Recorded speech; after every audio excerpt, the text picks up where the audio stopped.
Sweden dramatically changed its approach to the unfolding Holocaust. Whoa! Wait a minute. So Sweden knew about the Holocaust in its early days? Alright, Sweden, World War II. In 1939, war swept across Europe. As conflict advanced toward its borders, Sweden managed to maintain its neutrality. Situated in the frigid north, the country was no stranger to harsh winters.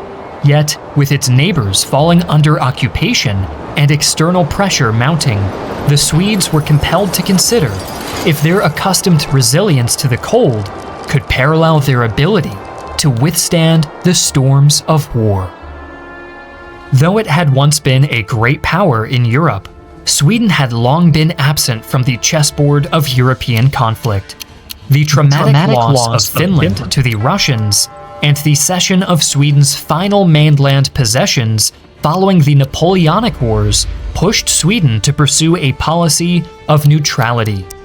Aided by its strategic position in Swedish history. Swedish history is very, very interesting. I think Swedish history from the early modern period is probably like one of my probably will be up there in my favorite to talk about. Like, I gotta react to the Great Northern War. That, bro, because it's really fun to theorize how Sweden could have been today, right? If it was still a great power, if everything had gone right for Sweden. And it's still interesting how Finland was actually a part of Sweden. And the whole, like, I think Norway was also a part of Sweden too, if I'm not mistaken, right? Yeah. So, not only that, but Sweden is a very capable, strong country, even today, right? So, yeah, Sweden, you know, I never slept on Sweden before, so... Northern Europe and lack of entanglement in European military alliances, Sweden was able to successfully remain neutral throughout the First World War, though its government favored the Central Powers. Despite... No, that is crazy. The government favored the Central Powers. I have never really heard of any government favoring the Central Powers in World War One. I never heard of any government favoring the Axis in World War Two. Actually, no, that's not true. I know Greece had a schism. Yeah, Greece had a schism where they were debating on who to side with in World War One. That's actually interesting. Despite suffering some economic hardship and political strife, Sweden avoided the post-war devastation of many other European states, and public consensus strongly backed continued neutrality in future conflicts. However, as the 1930s came to an end and the clouds of war once more gathered above Europe, Sweden's resolve would be put to the test. Before we continue, I'd like to thank the sponsor of today's video, Holzkern, the world's leader in watch. I don't give a blast about watches, man. Especially for Father's Day, and each individual piece is an unforgettable expression of the timeless connection you have with a loved one. Our animation director recently picked out the beautiful Auracus watch for Father's Day, while I got my dad the mysterious, a sleek pair of zebra wood and black Havana sunglasses. Wait, this is still the bro, what the heck? I thought... Yeah, Lee. At checkout, will receive oh my gosh, his own personal piece of mail by scanning the QR code on screen. That's like, oh my gosh, like 2 minutes worth of a sponsor, man. On September 1st, 1939, Germany began its invasion of Poland. Despite its immediate declaration of neutrality, Sweden had already indirectly contributed to the war. From the panzers dashing across the border to the fighter bombers strafing Polish refugees, It's estimated that almost 60% of the iron used to build these deadly machines came from Swedish mines. Recognizing the importance of Sweden's iron supply to the Nazi war machine, both Britain and Germany rushed to negotiate with the Swedes, who assured the British that they wouldn't increase iron exports to Germany above their pre-war level. However, by slyly including the now occupied territories of Czechoslovakia and Poland within their definition of German pre-war imports, Sweden was able to simultaneously satisfy the German desire for increased iron deliveries. I was gonna say, oh, Sweden is playing for the chess. Oh, and I like it. But still, though, I mean, that's still like, dude, if you're trading in a war and you're neutral, you can still trade. Like, when I hear that a country is neutral, I'm hearing that the country isn't sending weapons or sending troops, boots on the ground, but trading because your economy relies on it. That's reasonable for any neutral country to do. Following the fall of Poland, Sweden was faced with a threat much closer to home as the Soviet Union began its invasion of Finland. As Sweden and Finland enjoyed close cultural and historic ties, the Soviet invasion led to widespread outrage amongst the Swedish public.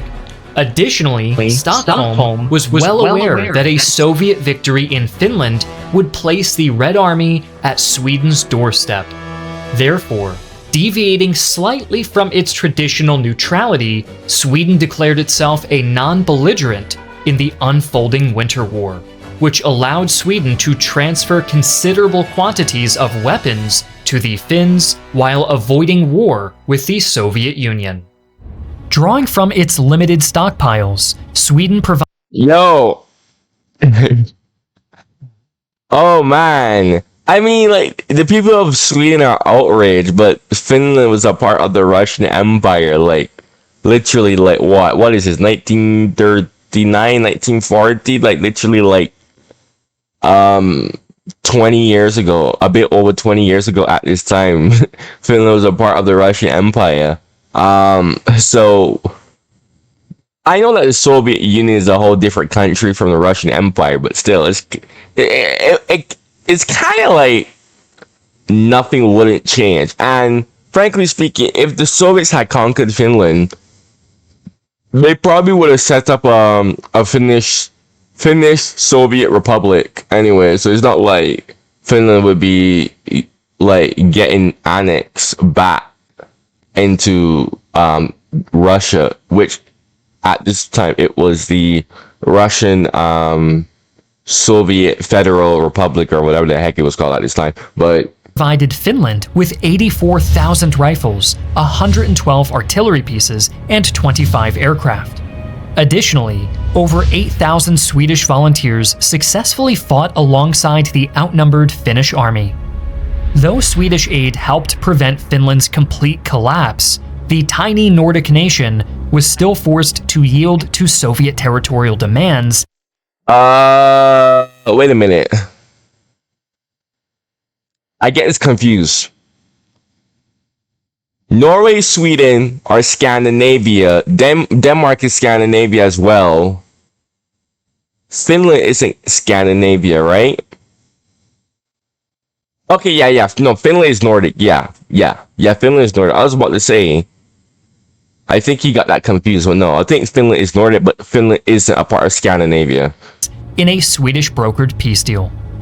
In the chaos of the Winter War, Britain saw an opportunity to disrupt Sweden's continued iron exports to Germany. Under the guise of aiding Finland, Britain offered to land thousands of troops in Norway before transporting them over Swedish railway to the front lines of Finland. Once within Sweden, however, these British troops would be directed to seize iron mines and other critical infrastructure, shutting down Swedish trade with Germany. But to Britain's displeasure, both Sweden and Norway saw through this ruse and denied British permission to carry out this would-be double cross. Oh man, Britain in World War II. It's funny how Britain was very what's the word? Hypocritical, hypocrite. Not any better than Germany because they had plans to violate countries' neutrality if it fit their interests. Actually, now that I think about it, yeah, Britain was pretty bad. Because they were planning to basically occupy Norway before the Germans did it, and the Germans literally only occupied Norway mostly because the British were going to do it and they were afraid of their iron ore. So that was kind of a defensive measure. I know that there was also like Kriegsmarine, telling Mr. Schmittler that, oh yeah, we could use Norway. It'll be convenient. But Britain kind of like made Germany decide to go after Norway in the grand scheme of things when you really and truly think about it. Like and then there's the whole Altmark incident, which was violating Norway's neutrality. Then the British bombed Mers Al Kabir after France capitulated, despite the fact that France was not even a part of the war anymore.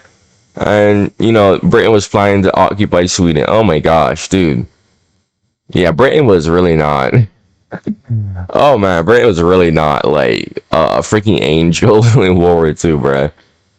Nevertheless, war would come to Scandinavia all the same. On April 9th, 1940, less than a month after the conclusion of the Winter War, Germany launched simultaneous invasions of Denmark and Norway, Sweden's two western neighbors.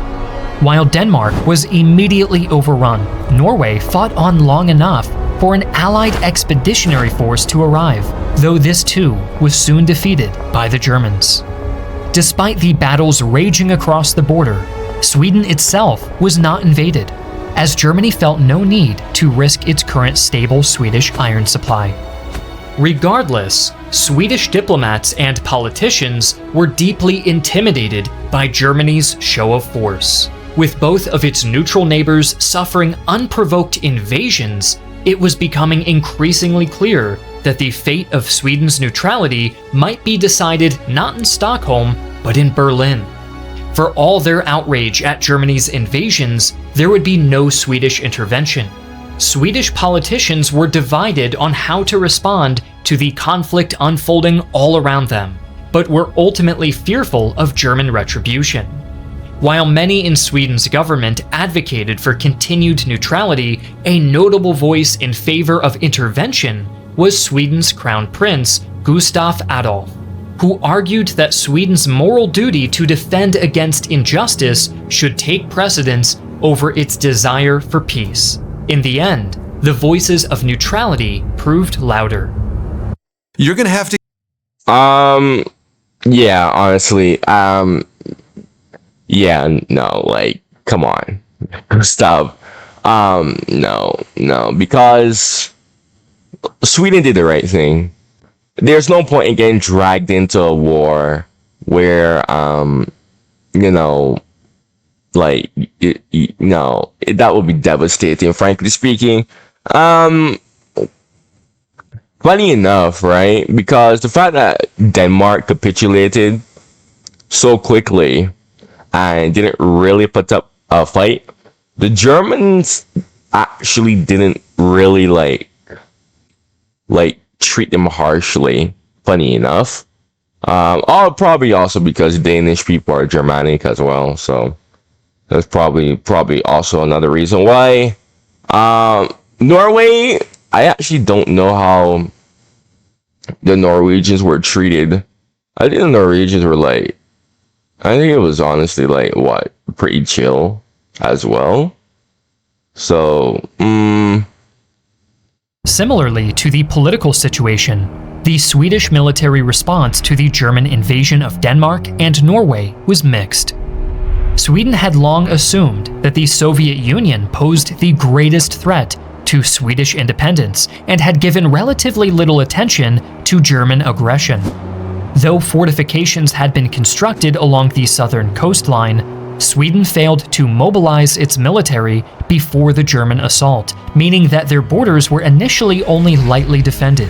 Within less than a month, however, Sweden had called up an additional 230,000 men to defend the southern coast and the long frontier with Norway. With the effectiveness of Germany's war machine displayed right before its eyes, Sweden quickly realized that its own military forces were inadequate. Sweden's conscript-based army was highly motivated and well-suited for local defense, but lacked any significant amount of heavy equipment. The Swedish Air Force was additionally in poor shape, with only 180 outdated aircraft compared to more than 4,000 commanded by the German Luftwaffe. Attempts to purchase... Bro. Oh man, that's the problem with neutrality as well.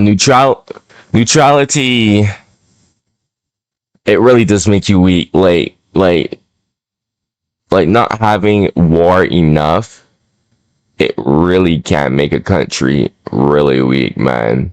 And you know, it's funny because you could kind of witness this today with a lot of countries, actually. I mean, they're improving, but I've heard rumors that allegedly, I'm just gonna say allegedly, but allegedly, the US, their doctrine, right? Their doctrine is outdated, is obsolete. I heard soldiers from the whole conflict against Russia and Ukraine, they were like, yeah, no, the American doctrine is kind of useless over there. It's not really working well. And you can say whatever you want, but you know, Russia right now is winning. So, yeah, that's the problem with peace, man. Like too much peace. Ooh, that's, yeah, it really does have an effect on you and your country, frankly speaking. You can play as many war games as you like, but it's not gonna be like the real thing, bruh. Additional equipment were complicated by Sweden's neutral status, as most nations were unwilling to sell valuable weapon systems when their own forces desperately needed replenishment. Luckily, Sweden was eventually able to leverage their industrial know-how to begin the production of their own military equipment, a practice which continues to this day. Slowly, resources poured into national rearmament, but it would still take years for Sweden's anticipated resistance against Germany to be measured in months rather than weeks. On the economic front, Sweden also found itself on the back foot, with a vengeful Finland joining Hitler's war against the Soviet Union to reclaim lost territory. Sweden became completely surrounded by the Axis. Finland, was Finland an Axis power? No. Finland was a co-belligerent with Germany, but Finland, I wouldn't really say Finland was an Axis power. In fact, Finland just straight up kind of did their own thing, like in Leningrad, for example. The Germans wanted Finland to attack from the north, but the Finns were like, yeah, no, we're not doing that. Mannerheim was like, yeah, no, we're not doing that. Yeah, the Finns literally just only took forward positions and they literally just stopped. Like, they literally just stopped. Which is hilarious when you think about it, because the Murmansk railway was right there. I know that there was attacks and there were plans to attack it, but it kind of blows my mind how, like, there wasn't really like a serious... I know one attack was thwarted, but I don't really think there was any other attempts to take that railroad from Murmansk. And I think everyone should know how important the Murmansk railroad was. So it really does blow my mind how... Like, I understand Finland's position. Like, you know, they don't want to invade deeper into the Soviet Union because, you know, if things go bad, which it did, yeah, you know what, retribution for that. But the thing about that is that, well, you had a vital railroad right next to you, and you may have costed Germany the war. May have. Making matters worse, a German blockade cut Sweden off from its western trade routes and confined its economic activity to the Baltic. Though Sweden had stockpiled resources, it was forced to rely on trade with Axis-aligned nations for many of its most important goods. Eventually, Sweden was able to negotiate safe passage through the Atlantic for several ships a month, allowing for the import of vital resources from the West. However, this lifeline would be continually threatened by both Britain and Germany. With their relative vulnerability early in the war, Sweden felt forced to acquiesce to a series of unsavory German demands. Immediately following the fall of Norway, Germany successfully pressured Sweden into allowing the passage of off-duty German soldiers through Sweden on their way to occupation duty in Norway. A year later, in June of 1941, Sweden was faced with a much more serious crisis, when Germany demanded that Sweden allow 14,000 heavily armed Wehrmacht troops to pass through Sweden on their way to participate in the invasion of the Soviet Union. This demand flagrantly violated Sweden's neutrality and set off a minor political crisis in the country. Eventually, it was decided to grant the German troops passage, but it was made clear that this would be a one-time exception. In July, when Germany again requested to send armed troops through the country, Sweden refused. Nevertheless, in the opening months of Operation Barbarossa, Sweden allowed 75,000 tons of goods to be transported to Finland to facilitate their participation in the war against the Soviet Union. On the return trip through Sweden, these trains evacuated wounded German personnel. The Swedish Yo, oh man. The thing with Sweden though is Germany couldn't really risk. That's the thing. Germany really couldn't risk its iron ore, so even, I mean, I know that Sweden felt threatened, but I don't really think Germany would have really and truly, like, occupation is already annoying as hell to deal with. All those resources and manpower being used up.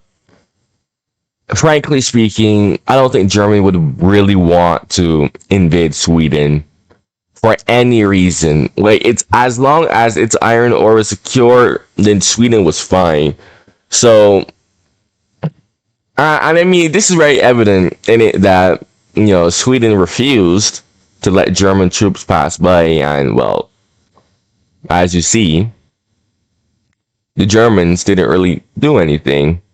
So, Sweden is huge, bro. Like, Sweden is huge. Like, dude, no way Germany would actually do that. No, nah. British public's attitude toward Germany during the Second World War was complex. On one hand, many argued that Sweden had gone too far in its accommodation of German demands. But, on the other hand, cultural and political ties between Sweden and Nazi Germany remained quite strong. Openly fascist sympathies were quite rare in Sweden, though some 200 Swedes did serve in the Waffen-SS. However, most Swedes did not equate affinity for Germany with Nazism, and there was some sense of normalcy between the two countries. But as Sweden was soon to find out, there was nothing normal about Germany's plans for Europe. Like most of the world, Swedish officials had reacted with relative indifference to Germany's initial persecution of Jews. Following Germany's early annexations, immigration laws were tightened to prevent Jewish refugees from fleeing to Sweden, and there would even be some demonstrations against the import of Jews. However, when Germany began implementing its final solution in Norway, Sweden dramatically changed its approach to the unfolding Holocaust. Whoa! Whoa! Wait a minute. So Sweden knew about the Holocaust in its early days? Oh, yo, I didn't even realize that. The final solution was also implemented in Norway. Oh man. I know Denmark got its Jews out. I know Denmark got its Jews out. Like 90%. That is a wild accomplishment. Yeah, they got them to Sweden, thankfully. But I heard that initially Germany just wanted the Jews. I don't even like to say that word, but Germany wanted, I'm going to say those people, referring to, the Jews. Germany wanted those people out. Germany offered I think, allegedly, and this is simply what I heard.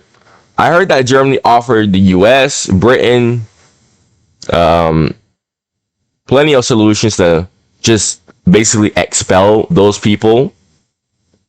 But they all said no. They all said that they didn't want them. And since no one wanted them, and Germany also had other plans, right? If I'm not mistaken, like the Madagascar plan, basically just to, expel, those people, basically. When none of that didn't work out, yeah, the final solution. Which is why now that when I actually realized, I was like, okay, now that I understand why they call it the final solution, because it quite literally was the final solution. I originally thought that the final solution was the first solution, but no, there was actually a bunch of more solutions before that, but it just didn't work out. So they were like, okay, yeah, whatever. Let's just yeah, we all know what happened. Hundreds of Norwegian Jews were allowed to cross the Swedish border, and Swedish citizens expressed their disgust at Germany's genocidal policies.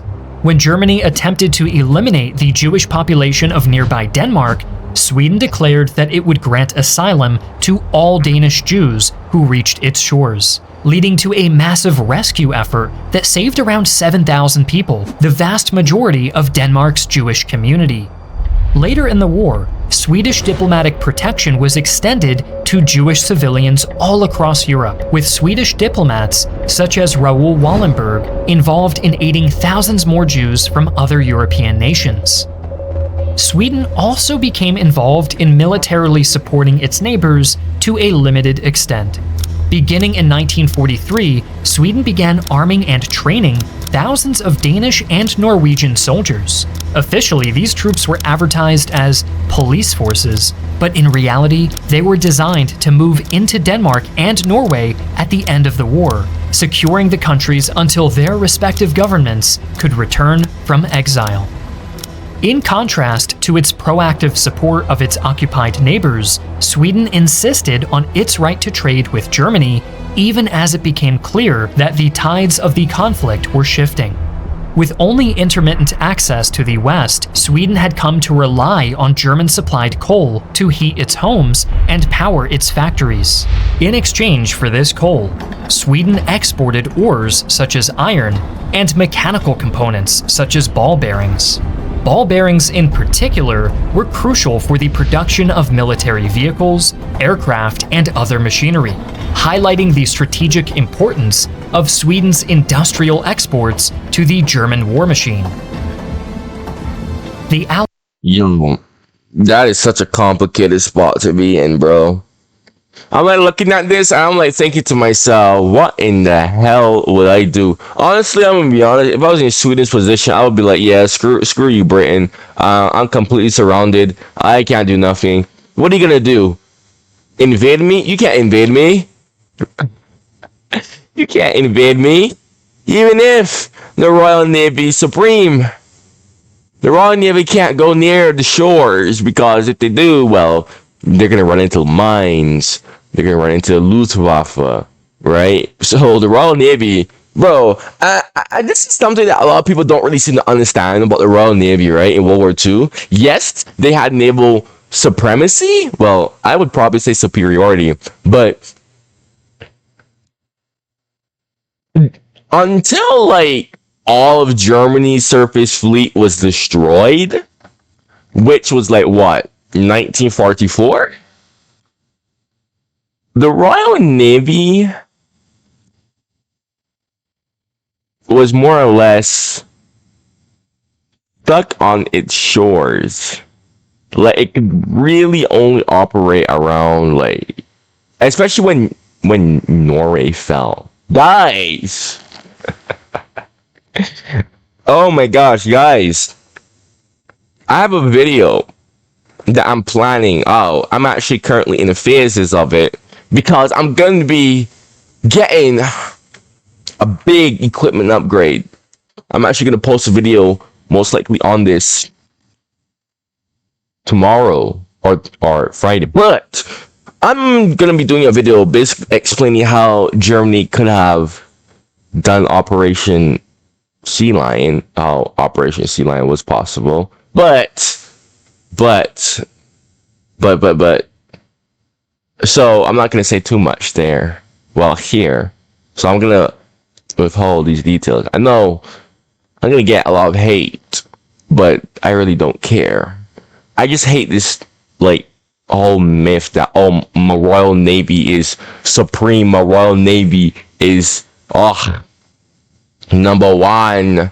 Bro, the Royal Navy is so overstretched, bro. Like no way the Royal Navy could have gone and freaking assisted Sweden if Germany even invaded. No way. No way. Okay, but according to everyone's logic, my Royal Navy is number one. My Royal Navy is number one, right? Okay, well, you know what? I'm gonna save that for my project. Okay, and this video is gonna be like a real video that I do, like my own original work. So that's gonna be interesting. So look out for that. I don't know. When am I gonna post it? I don't know. I'm still like in the drafts. I already have the thumbnail created for it though, so. Allies did not necessarily object to the concept of Swedish trade with Germany, as it was understood that Sweden had little choice. But the Allies were furious that Sweden chose to pay for its goods with militarily vital supplies. At one point, American representatives informally threatened to bomb Swedish factories if they did not reduce exports to Germany. Gradually, however, under increasing pressure from the Western Allies, Sweden rolled back its trade with Germany until it almost completely ceased by the end of 1944. As 1945 dawned in Europe, the eventual collapse of the Third Reich seemed all but inevitable. No longer fearing a German invasion, Sweden began to favor the Allied powers far more overtly. Almost 200,000 refugees from Sweden's war-torn neighbors were accepted into the country. Allied planes were relatively unharried if they strayed into Swedish airspace, and Sweden even began talks with the Allies about participating in the liberation of Denmark, although this ultimately proved unnecessary. By the time Hitler's empire fell in May of 1945, Sweden had seemingly chosen a side. Nevertheless, the legacy of Sweden's participation in the Second World War continues to haunt the country. With the benefit of hindsight, many question if Sweden was too quick to accommodate Germany, or if it could have done more to help the Allies. Most importantly, many have begun to wonder if neutrality could truly be justified in a conflict that was waged not just against states, but against humanity itself. Yeah, but I don't know. So Sweden, bro. I know the British knew that the Holocaust was a thing because they broke their codes. They just didn't say nothing because they didn't want the Germans to realize that their codes were broken. But Sweden, knowing that the Holocaust was a thing. Nah, I think this is just a bunch of hindsight warriors. Look, man, you made it all the way to the end of the video. If you're new to my channel, make sure that you subscribe. If you like what I have to say in my reactions, like the video, go check out my other reactions on my channel. Look out for my video, my update video. I got a lot to say there. It's gonna be coming this week. Yeah.